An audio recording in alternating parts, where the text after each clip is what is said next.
Okay, now step 8 is all about this thing called ethical research.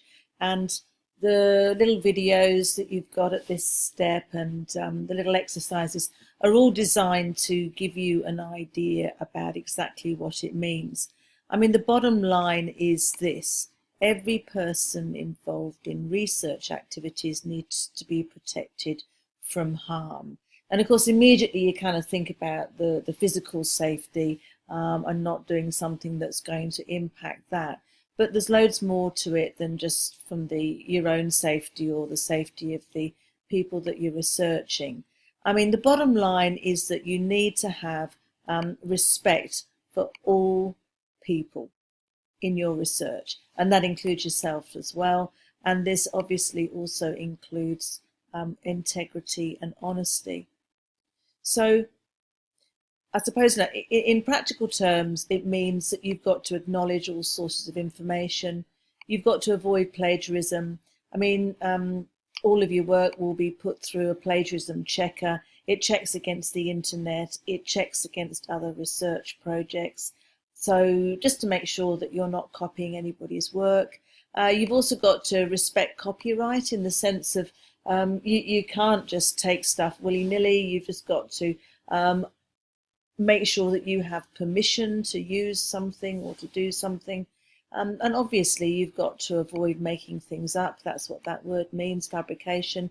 And you've also got to make sure that you're not falsifying anything. In other words, you're not falsifying any results, or you're not saying that you've done a survey when you haven't actually done a survey, and all sorts of things like that.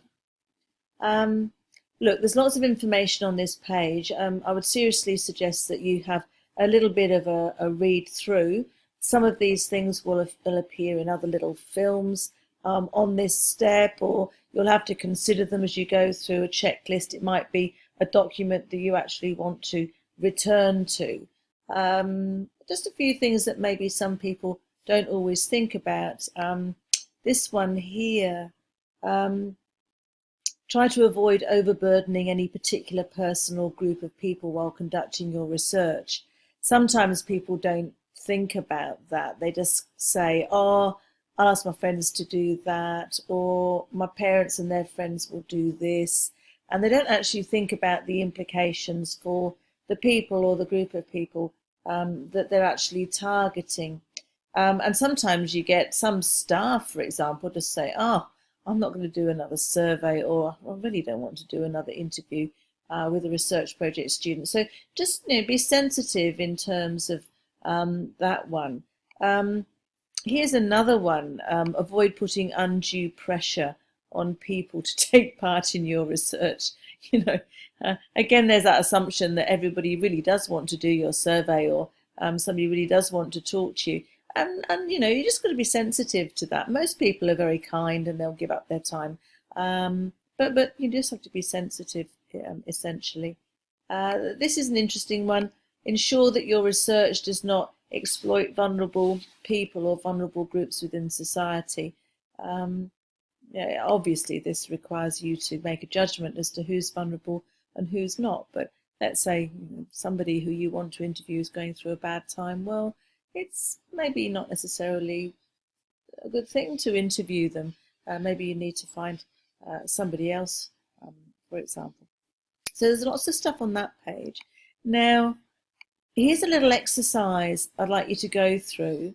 And it's just asking you, will this apply to my own research? Yes and no. It's basically just to get you thinking about your own research. So in your own search, are you going to be sensitive to other people's feelings? Well, maybe in some part of your research you will be. You could put down maybe, if you wanted to. Maybe I will have to be. But some people don't end up doing many interviews, so it's not a major part of their research. This one here: respect the dignity and worth of all people involved in your research. Be aware of their age, their gender, their cultural or language background, disability or socioeconomic status. Different people require different treatment according to all of those particular variables there. So anyway, I won't do the rest of it for you. And maybe, yeah, I mean, maybe what we should do as well is put down maybe here too, because you may not be absolutely sure. And then the last thing that you're going to have a go at is the scenarios. And the idea is that you have a bit of a think about what specific ethical considerations may be involved in all of these scenarios that are numbered. And the idea is that you print off the page and you highlight them according to the colours here. So anything that is definitely unethical, you highlight in yellow. If you're not sure, you think that some aspect of it might be unethical, put down blue, but you're not sure. Purple is something whereby you go, well, that could be all right, but it could not be all right. So therefore, it purely depends upon the circumstances.